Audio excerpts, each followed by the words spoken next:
Hello, everybody, and welcome to the live stream. I'm John Lorenzini, aka JLo, the VP of Marketing Science here at LiftLab. Before we get started, I'd like to take a second to plug the series Curve Your Enthusiasm. Curve Your Enthusiasm is conversations with experts from the front lines of growth marketing, analytics, and measurement. From boardrooms to classrooms, we have a great blend of academics, practitioners, and measurement and strategists, all while nerding out, trying to keep it as jargon-free as possible. Today's episode is called Out of the Lab and Into the Field, Measuring the Really Hard Stuff in Marketing, and broken up into three topics: paid search, incrementality based on brand size; customer segmentation, the traditional and digital touchpoints; and then finally, customer attitudes towards measurement KPIs. After our topics, we will have a Q&A session, but audience, feel free to pepper in some questions along the way. If I'm able to work them in, I will try. Otherwise, we'll cover them at the end. And the questions themselves, please include your name and the company that you work for. If you do, there might be a little something coming your way. And now let's meet our speakers. First up, we have the co-founder of LiftLab, previous founder of Datasog, which successfully exited to market share, and some of its coding DNA is now in Neustar's MTA solution, and my boss, John Wallace. Now, next up, I might have to focus a little bit here because there's a large list of accolades for our special guest, Koen Pauwels. He's the Associate Dean of Research and Distinguished Professor at Northeastern University. Mark Ritson from Marketing Week referred to Koen on November 2023 as the best marketing academic on the planet. Koen is the incoming editor-in-chief of the International Journal of Research and Marketing and the Journal of Interactive Marketing. Not only that, but he's been cited over 17,000 times on Google Scholar. Wow. So thank you and welcome to the show, Koen. We're very happy to have you here. Thank you so much for having me. This is quite an introduction, and my apologies for all the tongue twisters. Very excited to have you both on here. And thank you again for everyone who's live in the live stream. Again, feel free to ask those questions. Now let's jump right in. Koen, with such an impressive background and publishing history, I'd like to bring up a little bit about the behind the scenes of all your work. When we had our pre-call conversation, I think one of the examples that hits most on that topic was the impact of brand familiarity on online and offline media synergy. Can you talk about the initial conditions, kind of how that paper came across your plate, as well as what was the problem you're trying to solve? So I love to start my research from questions that are very much alive in marketing and business practice, but which I either say, well, that's just plain wrong, or maybe a bit more academic, that doesn't apply in all conditions. And so this was exactly such a situation. eBay had just published a paper showing that if they just shut off paid search, they lost almost no customers. And it was a very nicely done econometric model. It was peer-reviewed, published. And then based on that one, eBay actually did the field experiment, which is something I always recommend, of shutting down a paid search. And lo and behold, it lost almost no customers. So this was going around at the time, and people draw the logical conclusion, paid search is just the Google text or whatever you're using currently, right, for your paid search. So it just doesn't work, and we just should not spend any money on it. And I was like, wait a minute. I mean, of course, eBay is a huge company. It's extremely well known, and it sells mostly what we call search products. So it's products that you can evaluate the quality just by looking at them online. And so I came up with the hypothesis that for smaller, lesser known companies, and also companies selling certain services and products that you only kind of urgently need and then don't think about it, that paid search would be enormously important and successful. So based on that one, I did the 2x2 about, how well known is your brand, how big is your brand, and what kind of products or services do you sell? And I got data from my consultancy work on, companies in these four cells, did the analysis, and lo and behold, that comes out. So if you're a really big company in my research, that yes, you have already built your brand, and now you can basically, really much enjoy the organic hits that you get. And yes, it's true that if people have a search engine as their opening screen, some of them are lazy, and instead of typing in your URL, they click on your ad, and so it's not incremental. But if you're a smaller company, or in the case of InEffect, for instance, they sell office furniture. So who's their customer? People who are expanding their offices. And so if you're browsing one night with a glass of wine, office furniture, you're not just kind of trying to have fun. You're actually in the market. So for some products and services, it's just really useful, whereas for others, it's not so much. And so that's an example of a paper that came out of a very practical kind of, myth maybe, that I was like, well, this cannot apply to all companies. Yep. I think we've seen companies out, just thinking, JLo, in terms of marketing elasticities for non-branded search, we've seen some very strong marketing elasticities for paid search, up in the teens, actually 0.15, 0.17, but like you're citing, that's not going to be the case for every brand, but for certain brands in your 2x2, I mean, they know it. They haven't quantified it maybe to the second decimal place, but if they turn search off, the phone's going to, the executive phones are going to start ringing. And I do feel like this is why I always say, do the stuff for yourself, right? So yes, you can have general kind of stuff out there on the internet, but unless you do it yourself, or get with a great partner to do it for you, how do you know it applies to your brand? Absolutely. And I feel that's one of the feedback you get as an analyst, or when you're asking an analyst a question, is it depends. And I do believe that what is common knowledge and out there may or may not apply to your brand. So the idea of benchmarking and having averages, might not apply because of these other confounding factors. For this one, you said it was the size of your brand, how long you've been in market. You've already built that equity, which makes brand search maybe less impactful than maybe a newer brand for people who are curious and trying to find more. Is that correct? Exactly. Yeah. So you can have certain things, right? So my wonderful advisor, which you had on this same Curve Your Enthusiasm webinar just last time, he's very big on empirical generalizations, and they're out there. So if you are a practitioner and you want to know, hey, in my industry, in my country, what is the typical kind of, if I double my ad budget, with how much percentage can I expect my sales to increase? These are great starting points. And you can adjust them, right? You may think that, hey, my advertising is 3 times better than the benchmark and so forth. But at least it gives you some grounding about what you can reasonably expect, and also what the people who give you the money should reasonably expect marketing communication to do. But be careful. I think I think we've had two terms float around here, and I'm going to play referee. Yeah. I think the eBay example was non-branded search. It was merchandise. It wasn't just navigating to eBay, right? Which made it very controversial. That's exactly right. So, and we did that. We did a really cool one. This was for a Dutch online retailer. So we had all this kind of. So the advertising was either for the retailer itself. So you go to the retail web, or was for specific products. And you're right. So the non-branded product search can be enormously effective because people are, looking for a product. And that's also where a lot of the incrementality is, right? Because they don't, your brand may be not top of mind, but it comes up in terms of this more, this product search. And one of the fun things we did there is that retailer just thought that retargeting was enormously successful. And we're like, well, this is weird. All of your multi-touch attribution says it isn't. And if even multi-touch attribution says that retargeting is not that effective, so we do our, full long-term econometric modeling, and we find, this is unusual. Multi-touch attribution was actually correct. That a lot of this retargeting. And so we call that context separated marketing, right? So you have looked for something, for a car, for shoes, and now you're checking the sports pages to find out the score of your game. And so I'm now retargeting you with shoes or with, office furniture. No, you're not in the mood. You didn't access the website for that one. So this is before contextual advertising became a thing, right? So we're like, hey, advertising within the context that the user is accessing the site. So in our research, both advertising was as effective getting you to the homepage of the retailer, but the context integrated advertising, as we call it, was 3 times more effective getting people through the funnel and actually buying something. And I think these are important nuances indeed to keep in mind. Got it. Yeah, I do see that there is a divergence of attributed versus incremental as a brand grows, right? Your customer base grows. So Coca-Cola has a huge customer base, right? So it's really hard to drive that incrementality or see value in branded search because they've established that. Meanwhile, a smaller brand, everything is new because they just opened up. No one's heard of them. So I think that divergence that occurs over time, and we'll get into this a little bit later about the KPIs that marketers choose. Yeah. In the beginning, it's fine. As you grow as a brand, it becomes worse and worse because that divergence between attributed and incrementality grows.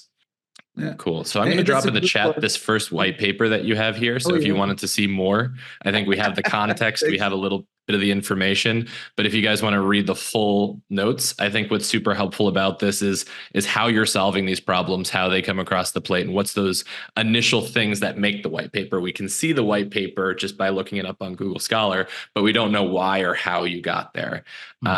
This next one, when I think about this one, it's not that outlandish that somebody's publishing generated somebody else's publishing, right? So, I think it was in true academic rigor and tradition that you kind of reacted to this one, and we're able to kind of defuse it, if you want to call it that.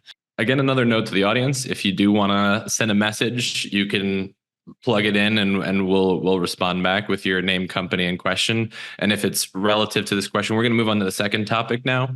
Our second topic talks about customer touch points, and you wrote 2 papers on this one for a furniture company, Inofec BV, and the other French perfume company, L'Occitane. Did I say that right? Was I close? I'm not. L'Occitane. Beautiful. Okay, L'Occitane. Yeah, I think that's Italian. The Italian hands. South of France, Italy, same culture.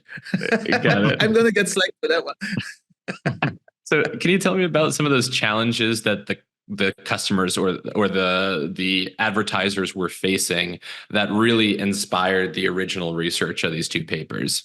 So I'll talk about Inofec first because it was so Dutch. That is a Dutch small company, right? And a lot of your viewers are smaller companies, just 60 people. And so what happened with them is that they did spend virtually all of their budget on direct mail.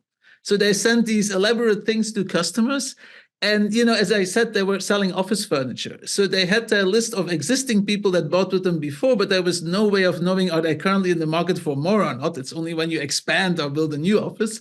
And then they bought lists, from internet providers, and they didn't even check whether the same name was on both. So you could get 2 of these expensive things. And then, going to curb your enthusiasm, it appeared that every time they just had a little fear that the numbers wouldn't really work out for the next quarter, they just kind of shooting from the hip, put a lot more direct mails out. So it was both very expensive. It was 80% of their budget. They also sent faxes. And, this was right the year before the Dutch government forbid you sending unsolicited faxes. And so you can imagine with faxes, you're either right in the need for furniture right now, or you just, scrap it, right, as a purchasing manager. And then there was this new thing about Google paid search. And they had this young marketing manager who was all enthusiastic about the internet. And so she had convinced them to have a budget for it. I think it was about 12% that they spent on it. And they almost right away maxed out on their bids and their budget. And that Christmas, Google actually sent them a very nice Christmas present. And as typically Dutch people, they're like, this is suspicious. They must be getting money from us that's not worth it. So they actually called us in to show that Google paid search did not work. so we do the whole analysis. And what was so cool with the KPIs, they had an online and an offline funnel. Like, this is business to business, right? So you typically first kind of ask for more information, then you browse their website, then you ask for an offer. And in any given point, you could demand to speak to some of their salespeople. So you could take it offline, which at that time was phone calls, right? So in that kind of environment, we actually saw that a lot of stuff started online, but then eventually became offline. And so we needed a pretty cool model with KPIs to attribute that funnel progression. And people would jump from online to offline, but never back. So it was a very nice kind of attribution problem. The other cool thing was that also this company gave us the actual cost of goods, which is very unusual. So we could give profit-related information. And we figured out that for every euro spent on direct mail, they actually saw less than €1 back in profit, so negative ROI. And for every euro that they spent on this paid search, they got more than €1. So they right away I gave it to them as a dashboard. They played around with it. And then they right away wanted to bet the whole farm. So instead of 80% direct mail, 12% paid search, they wanted to put it all on paid search. And I'm like, well, wait a minute. Number one, it could be that and we checked their direct mail and it looked fine. I'm like, it could be that intrinsically it's a good marketing instrument. It's just that you spend way too much in it. So it had hit these diminishing returns that LiftLab is fantastic in figuring out, right? So how about we just scale it back by half? and we scale up paid search by trying to double it. And as you know, in digital marketing, you can't just double stuff. I mean, you can double your bid and your budget, but whether you actually spend that much depends on enough consumer demand. And so lo and behold, we managed to increase it, not double, but by 80%. We cut the direct mail actually by 60%. And so we had this wonderful 2x2 that we had a field experiment. So we divided the whole territory in 4 pretty equal regions that had similar customer demand. And for 3 months, we kind of ran the experiment, and we saved the company lots of money. They loved it.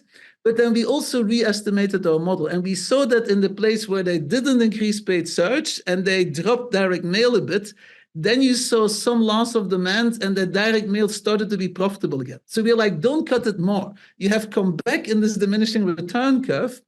And so this may be a good stopping rule. And so that was a really cool experience for both the company and for us. And so from that, we got this meme approach, right? So model experiment is kind of my typical approach to help companies, because you typically need to do some modeling on historical data, in my experience, right? I'm happy to hear yours, to kind of get the buy-in for a really big strategic risky experiment like this one, like completely changing your marketing spending.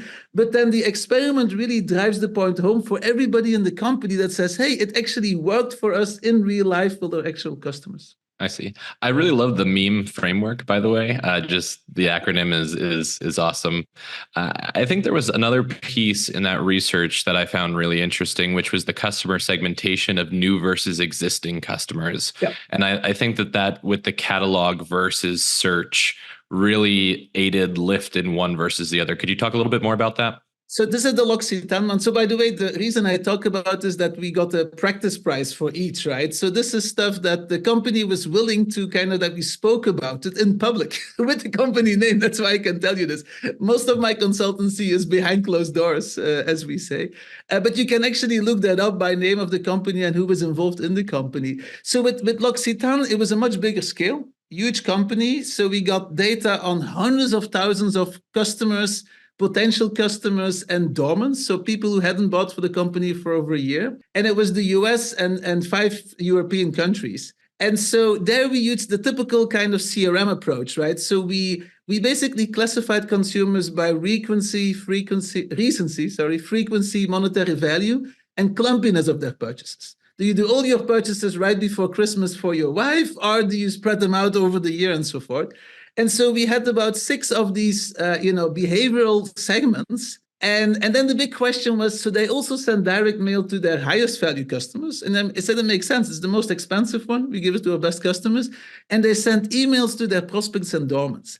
And so across all of these 6 countries, we're like, this is exactly wrong. Because if you look at the responsiveness, prospects and dormants don't respond to your emails. I mean, if you get an email from a company you have not heard about, right? Or, you can't pronounce L'Occitane, you're probably not going to buy there. Whereas if you're a customer that regularly comes inside they have wonderful offline stores, by the way, and you see them, then an email may be enough to remind me to buy again. Whereas, these direct mails, they talk about the product assortment. It's beautiful and flashy. You can show it to people in your family or at your work.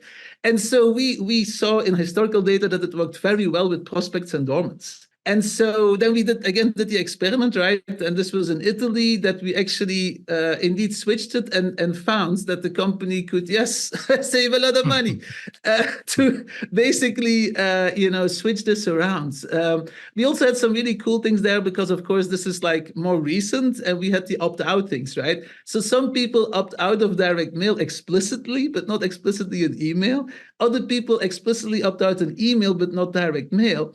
And a fun this is a side hypothesis, but we're like, hey, is this people that just really don't like a certain channel or don't want to be bothered by you at all, by companies? And we figured out it was the latter one.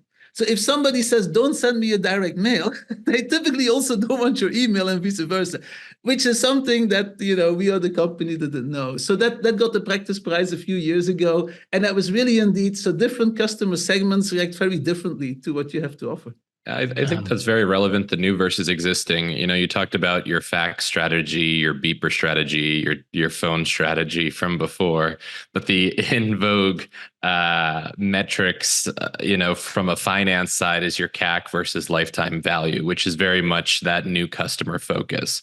So from what I hear, the mix of your media, depending on your customer segmentation, one being educating your customer, forming a relationship, which might be more costly, might be higher impact, higher cost ads, might grow your business, while reminders, emails, maybe those more affordable ways of reaching out to customers are with your existing. And I do think that this CAC to lifetime value metrics is overvalued for marketers because it does cost money. And this is something John and I talk a lot internally about, is getting an existing customer to convert again still sometimes requires reminders and ads, and they're not free. And that's unless you're locking into a Verizon contract, or if you're locking into a life insurance policy, applying them across all industries is a little arbitrary or extreme. Well, I mean, what I've found is that's a shortcut that folks have done that I can't get on board with.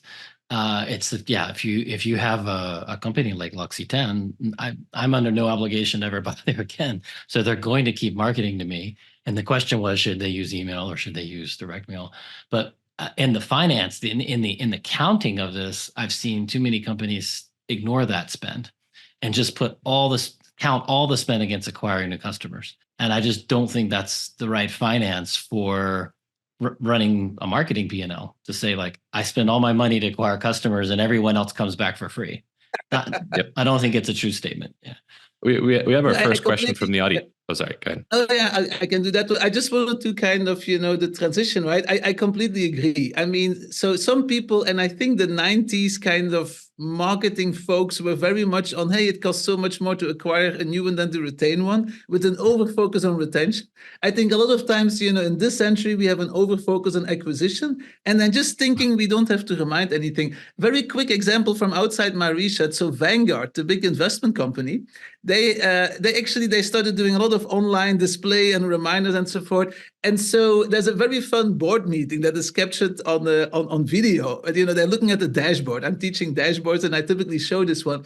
And it's the CEO saying, hey, this is interesting. Like, all of these things we're doing out for customer acquisition, right? 65% of the applications is from our existing customers. How on earth is that possible? And of course, it turns out that as a marketer, you think that your existing customers know your whole portfolio, but they don't. So this kind of these online ads, existing customers was like, oh, I go to this investment and banking company for one service. I didn't know they also did X. And so sometimes, these reminder things are fantastically. So yes, I have Bob van der Sar, right? When you experience diminishing returns on such as paid ads or social, what would your advice be to relocate investment? How would you create proof? You want to take that one, John? I'm trying to read. You read it fast, and I'm reading it. So, what would you reallocate investments? Well, for folks that might be, we throw around the term diminishing returns, and we talk about curves and curb your enthusiasm. Just to back that up, the most common mistake I see made in marketing, and I see it happen over and over again, is, hey, maybe we know that the ROAS that we see in the platform is not right. Let's go run an experiment. And even with a successful experiment, and let's say we say, instead of seeing a ROAS of 5, it's 2.5. Let's just pick that number. The most common mistake I see in marketing is to say, oh, that means if I spend another dollar or euro, I'll get 2.5. And that's just not true. So and that's, sorry to burst your bubble, right? But I've seen a lot of spreadsheets that take that 2.5 and put it right in there and multiply it out. And so the question was, make sure if you have diminishing return, how would you I think I'm going to answer this question with rules of thumb that, really come from industry. It's to know the shape of the diminishing return curve for all of the channels, and then you can kind of game it, if you want to call it, or goal seek it, and say, continue to reallocate where that spend is in the money, and then take away from channels where the spend is saturated or not performing as well. And I have an expression for that. We use at LiftLab. It's take from the poor and give to the rich. So take from the poor performing channels, give to stronger performing channels. And hopefully that wasn't too high level of an answer for Bob's question. Yeah, and I think another good example would be remarketing lists, right? They might be super effective, but they cap out and saturate quicker. So you'll have that steep curve in the beginning, and then it'll flatten out pretty quickly. And what I like to say is, just because you were successful with your first couple dollars doesn't mean you should light your second half of your dollars on fire and have a good average. So I think really that marginal value, that last dollar performance is extremely important for your optimization and allocation decisions. If you're not using marginal, if you're just using incremental ROAS, you're using that straight line that John spoke about. If you're using marginal diminishing returns curve, then you're saying, what is the slope at each point of that investment? And when it starts to get too flat, you should probably reallocate that somewhere else. So, or said another way, my example, if you spend $1 and you're not going to get 2.5, because I made that statement as a bold statement. The missing piece of information is, and how much am I getting? And hopefully it's not less than $1. I think every marketer is comfortable saying, if I'm going to spend $1 and make less than $1, I should question that, or I can only do it temporarily, right? And so that's the missing piece to answer that is, when I'm spending and I'm not getting 2. Like my mentality test says I'm going to get 2.5. That's on average. That's including the earliest, highest performing dollars in. So what is the revised answer? That's what you need in your spreadsheet to decide how to reallocate.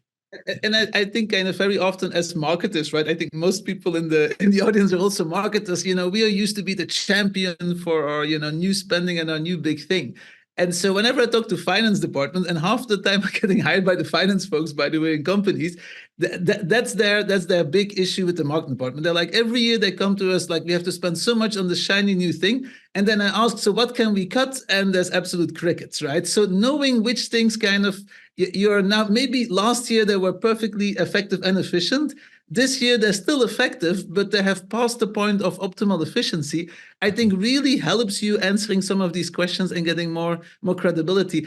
And so very often, I mean, as marketers, we know that there's saturation or diminishing returns in frequency, right? I mean, we have a whole discussion about, depending on your category, what is the optimal time, number of times you have to touch a potential customer to get their business. But I mean, there is some diminishing return there. What I see very often is people assuming there's no diminishing returns in reach. And I completely go against that. So everything what I've seen, if your marketers are doing a good job and your publishers, right, the first hundreds, thousands of customers that you reach with your message are probably the ones with the highest propensity to convert. So if you're now doubling it up, the reach, then you should expect a lower ROI. And to John's point, that may be perfectly fine, right? Because you have big resources, you want to have a big share of the market and so forth, but kind of don't expect the same efficiency from the next million as from your original million that you have carefully selected and targeted. Right. Doubling from 1 to 2 million in spend, you're not going to double your revenue. Sorry to burst your bubble. Right. Yep. And I do think that this, some marketers might burn over profitable because they want to gain market share. They want growth. And I think a lot of new brands that have to educate have to do that. And that was when money was cheap, right? When the Fed had interest rates so low, it was market share, growth, growth, growth. With everything becoming a little bit more expensive, now we're dialing it back and we're saying cash flow, efficiency, efficiency, efficiency. But knowing where you fall on that scale is really the most important thing on where you push that needle. And just one other note before we move on to the next topic is, we always talk about how finance pushes on marketing and we say, oh, what's the accountability of these dollars? What's working? What can we cut? What can we add? I think conversely, CMOs pushing back on CFOs saying there's no way I could hit this attainment, not in our wildest dreams, because you're using the same math of that straight line and that straight line doesn't go straight forever. So I do think that there is a way to reconcile the difference between what's happening in the finance department and the marketing department while understanding that marginal incrementality and really what those dollars are doing. So I think this brings us to our last and final topic, which is with all this measurement, the book, it's not how big your data is, it's how you use it, and all the dashboards that you spoke of. There's a lot of questions on what is the right KPI, key performance indicator. And you wrote a paper, Consumer Attitude Metrics for Guiding Marketing Mix. Could you talk a little bit about that one? Where did it come from? Why write it? This ideas, where do they come from? So this is one of the the papers I mostly love to write because it's the first paper I think after 10 years being out of UCLA, where I did my PhD, right, that I wrote again with my advisor Mike Hansens, which is an awesome guy, as you know. So we saw all of these KPIs floating around, right? So any kind of publisher or platform online will say, hey, these are the KPIs you should look at. Any social media site, any kind of search, I said, this is what you should look at. And we're like, well, wait a minute, is that really true? And every consultant you get in will also give you a list of KPIs.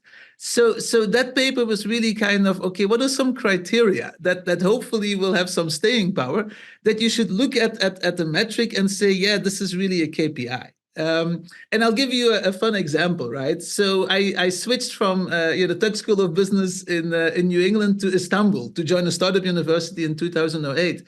And at that time, I was already doing consultancy for a foreign car manufacturer in the US.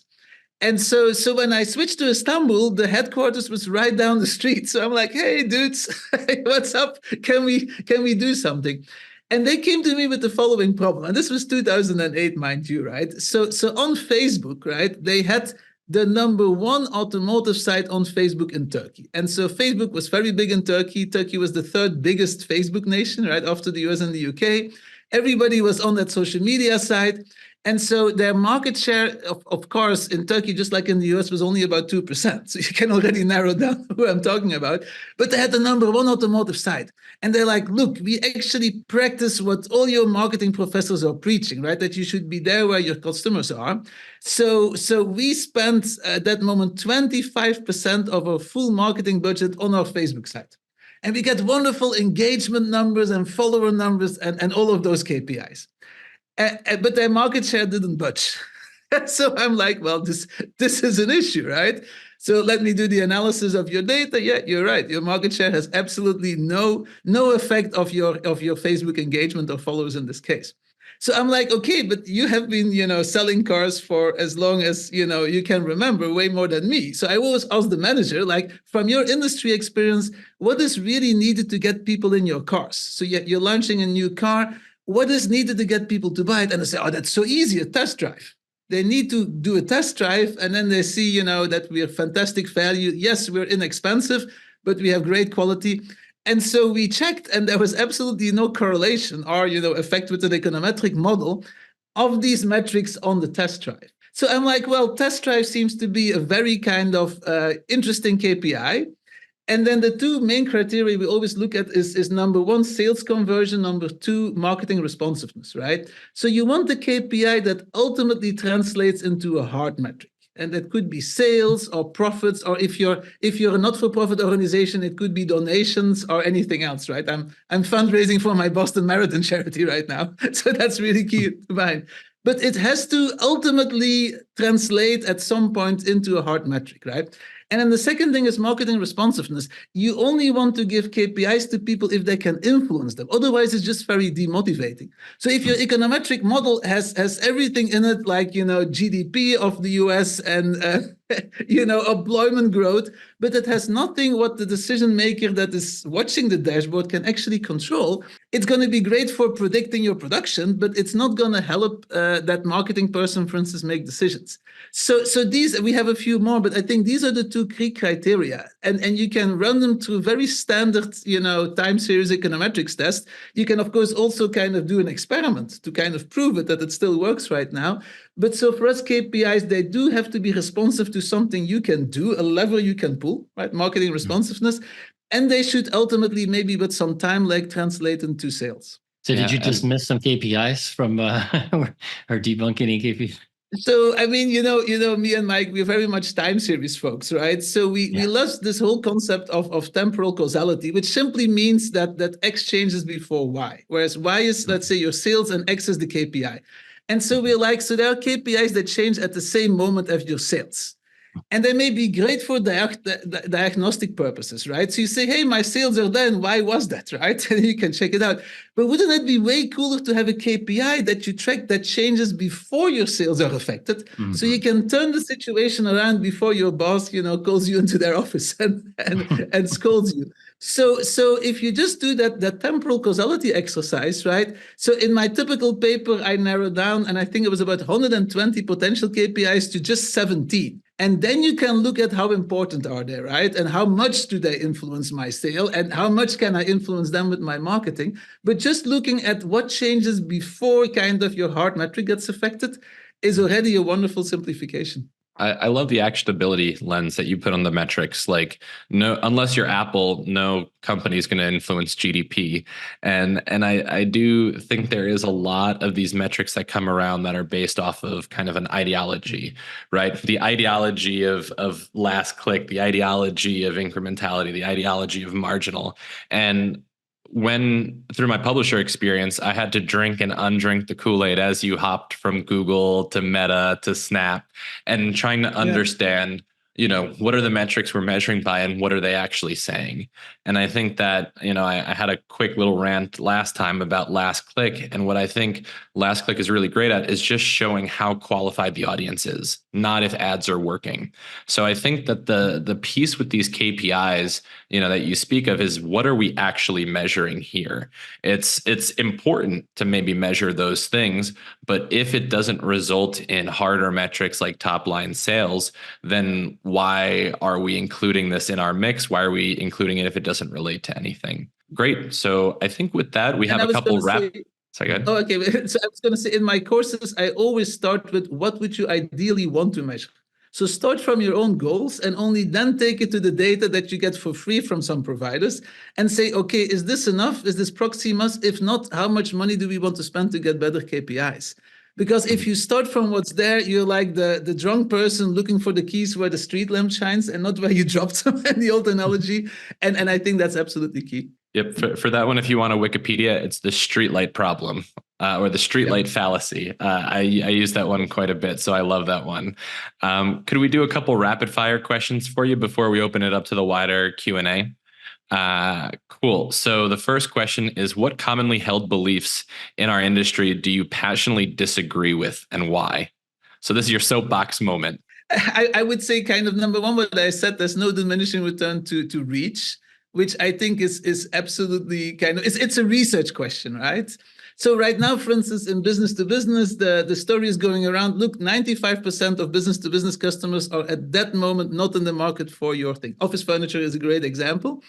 And I'd say any kind of marketer I know would result from that from, hey, yes, we can, try to make the people not in the market aware so we get on their short list, but we should spend most of our money trying to get people in the market right now for a product.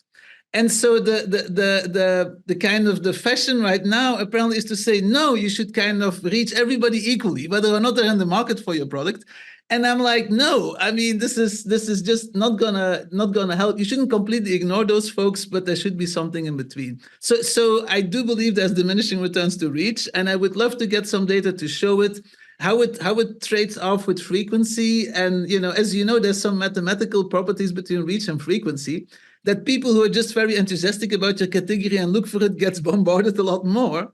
That I think is just fascinating to figure out, and with online tools and with AI now, we can very nicely get to a concrete solution there. Got it. All right, next one is, what should marketers stop doing today, and what would happen if they don't stop? Stop chasing metrics which change faster than your sales. Very simple. So kind of in, now I look very old, right? In the old days, right? It's not the size of the data, it's how you use it. Why did I pick that title? So that was the year of big data. By the way, this is like 2011 when I started writing this book. It came out in 2013. So everybody had to do something about big data. And I'm like, are you serious? I mean, the companies I work with, and these are some of the best in the world, they typically don't even know what to do with the small data they have now, let alone when big data comes in, that they're naturally set up. So you have to really work backwards from which decisions are we making, what are our goals, and then so forth. And but in the past, we used to be a lot of times in a data poor environment. You had to buy expensive surveys and so forth. So lots of companies didn't have enough data. Now, virtually everybody has too much data. And so, I always say, the corollary to it's not the size of the data, it's how you use it. The second part of it is that once you know how to use it, bigger is better. So this is what I basically have been teaching about. And so what I see managers doing is just chase metrics that that change every 5 minutes, right? And online you can get so many social media metrics, which things are about to go viral. And it's chasing kind of, the new squirrels, whereas there's much more fundamental things that do matter to your business a month out, 3 months out, that I have in some of my papers. That is more, so you have to manage your time, and it shouldn't just be which metrics vary more often. It should be which metrics actually move together with my performance metrics.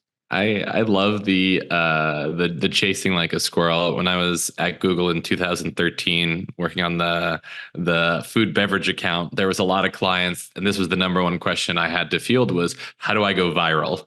And the hashtag trending, being picked up by the algorithm piece. It's like there's a lot of things that are outside of a marketer's hand. Maybe good creative is definitely a strong piece of that, but the distribution and the paid piece will only bring you so far to maybe start the fire. But if the kindling is not there, it's not going to grow.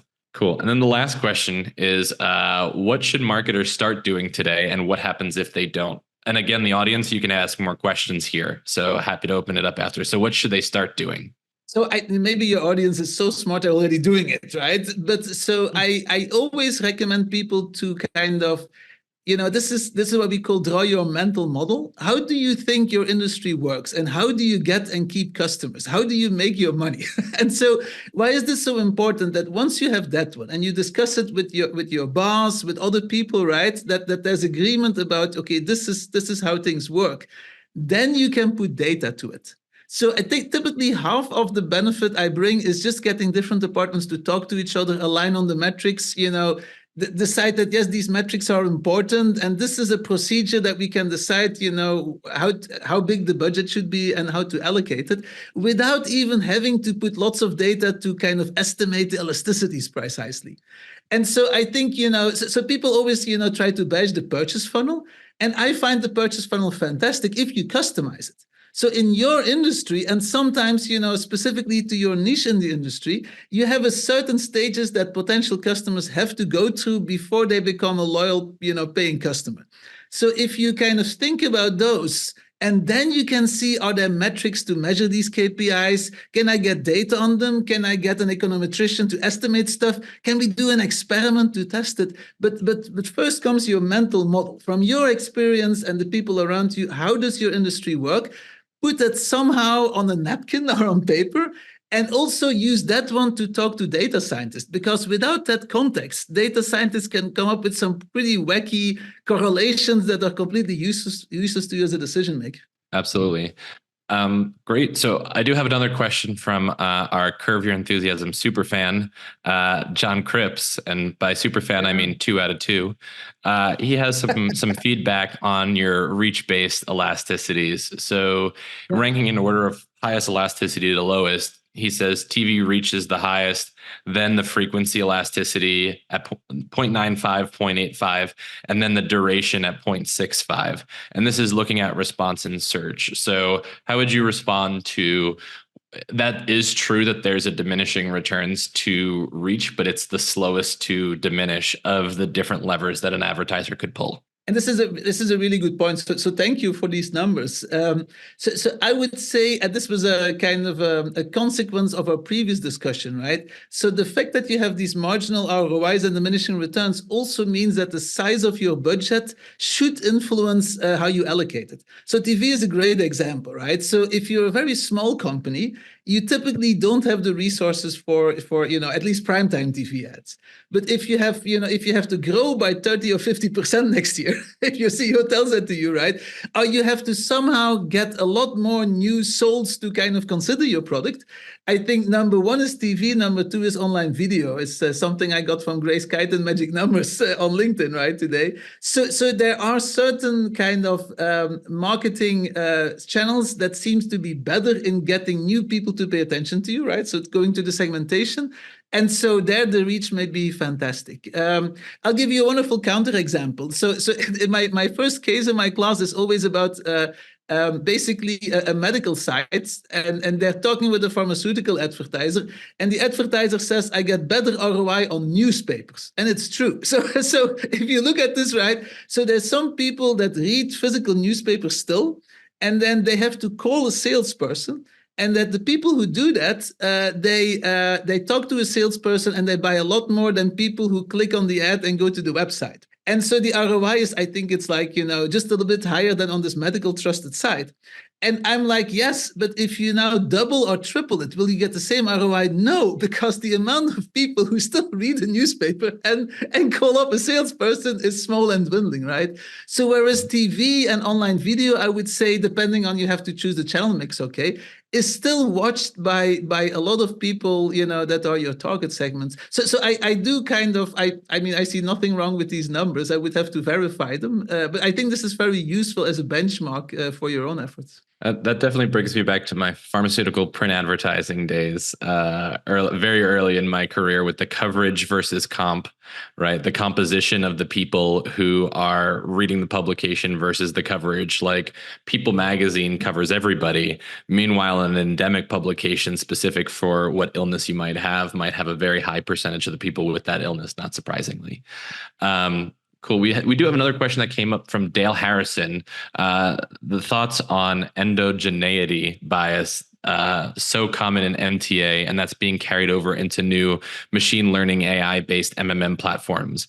How critical is it for humans to remain in the analysis loop? I would say, it's pretty good for humans to stay in it. If only to kind of keep out some of the weird stuff that come up. I want to distinguish two things: self-selection bias and endogeneity. And my apologies for the technical terms. So there's a wonderful paper by Randall Lewis called "On the Near Impossibility of Pinpointing the Returns to Digital Advertising," and the reason is that so a consumer goes to a site and you decide to show your ad to that consumer on that site. They click on it and they buy your product. Is it really causality? Is it because you showed the ad? Well, the big problem is that, and that's about 95% of the reason, is they showed the propensity to like your product by going to that website. So there's a huge chance that they would have bought anyway. And that self-selection bias is really tough. The endogeneity bias that is more properly understood by academics is that so, and I have that very often. I typically give that as my interview question when I was interviewing for Amazon ads. I'm like, hey, here are two very known brands, and every time they increase their price, they get more sales. How do you explain that? And I actually showed them the time series. And so you see that, they increase the price, they get more sales. How is this? And these are not luxury brands, right? And of course, the typical response is that, oh, they increase the price in anticipation of more sales. And by the way, this is because the omitted variable is that they launched a new product that is fantastic value but is higher priced, right? Which is not in the data. So that's endogeneity. So if managers expect something to happen, hey, I'm going to get more sales, let me increase the price, you will get that part. So both of these biases are important. I would say with MTA, the self-selection bias is pretty severe. And then, the other big thing that people always talk about, and so endogeneity also means that, so you as a manager make decisions that influence these results. And if you wouldn't have made the decision, then it wouldn't be there. I think the other big thing right now is incrementality. And I kind of refer to that one, right? So if somebody bought, after seeing your ad or whatever last click says, is it really because of that or because of something else? And that's an ongoing discussion, and we get better and better at it. But because marketing and the consumers are ever evolving, I really doubt that we can ever say with 100% certainty, yes, it was because of the ad. And my personal opinion is you don't have to, right? So this is going back on my soapbox for half a minute. So the paper on the near possibility of advertising returns was on the individual consumer level. So I give an ad to John, And then the question is, can I say with 95% confidence that John bought my product because I showed him the ad? And I'm like, well, the typical company that has thousands or millions of potential customers, we couldn't care less whether John bought because of the ad. What we care about is that, hey, in the aggregate, right, a segment of consumers, if I increase my spending on this marketing channel with 10%, will I get X amount more incremental than what I wouldn't have gotten? So I think the level of analysis is very important. And so if you care about your overall kind of mix and you make decisions, not so much on the individual level, but based on consumer segments or ad products, then I think we can get, any kind of confidence that you like to, we can get to whether a certain channel you use or even a certain campaign has in the aggregate with some degree of certainty a positive ROI. Yep. And I do think that there is, what the data is telling you, and then what is the reality that with a high context marketer, and reconciling the two of what the data is saying and what you see would also reveal those confounding factors that might have influenced what the outcomes of the model may be. I think of models as simplifying reality, but without being in the loop, you don't know what that reality simplification is. And one of my favorite examples of this was on Silicon Valley when the guy wanted to bid on the cheapest hamburgers delivered to the office, and a pallet of frozen hamburger meat showed up because it over optimized to the outcome of the cheapest burgers possible. So if you don't know what you're actually measuring and modeling and being in the loop, your models become so different than what you're expecting. And if you layer on those little assumptions on top of little assumptions without being in the loop, then you get a magnitude difference of inaccuracies. So I do think modeling is important, but that reconciliation between, what's intuitive, what passes the sniff test, and what the data is saying is extremely important. And if you don't service that up or surface that up, the Oracle modeler on high comes down and says, this is the ROI. And then the practitioners go, no, that's wrong. And those are the kind of miscommunications that happens when humans are out of the loop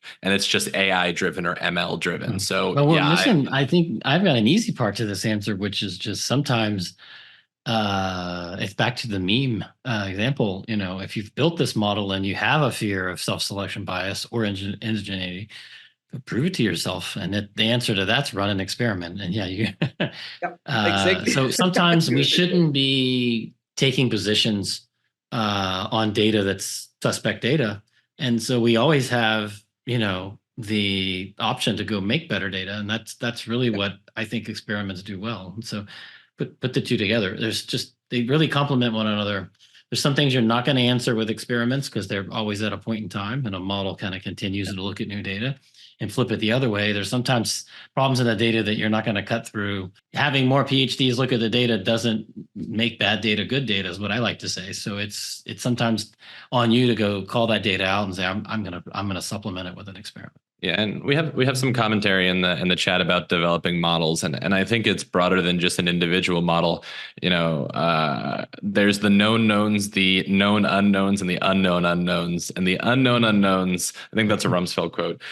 Those are the ones that get you, right? Because the confounding factors, the things that are not modeled outside of the streetlight illuminating it, is always the things that make it difficult. And you might solve one problem, but really experienced modelers have more and more problems under their belt that they've solved for, and incorporating that and building, solutions, checks, adjuncts to the model to make it that much more impactful when you get that final result. I think you can homebrew a model pretty easily, but you're flying blind, right? You have no indicators, no speedometer. You're just driving, and you don't know really any context in the direction that you're going. All right, we got time for one more question.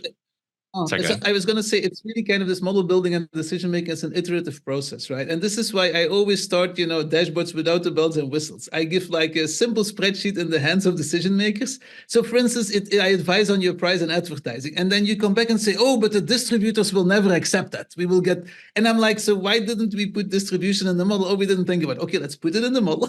And so it's an iterative process, but also because of the model building exercise and the advice it gives you, you may say, oh, this won't hold. And then you kind of get to things that we very often can measure, and we can just put in the model for you. Cool. So the last question is from Stefan Goldner, if I said that right, from Wacom. Geez, I'm butchering these. Are there any industry benchmarks which can be used as guidance to get started? Like, what's your initial condition set of assumptions that you'll use? And I'm not sure if the question, the nature is to start a modeling process or in lieu or in anticipation of maybe later getting to a modeling process, because those are different questions. So if it's I don't have the data or the time to build a model, do you have some benchmarks? I would say just tread lightly there, because once you start averaging across a number of retailers, all with different strategies and different amounts of spends, you really get some numbers that are questionable, I guess, maybe, or opaque, or That's polite.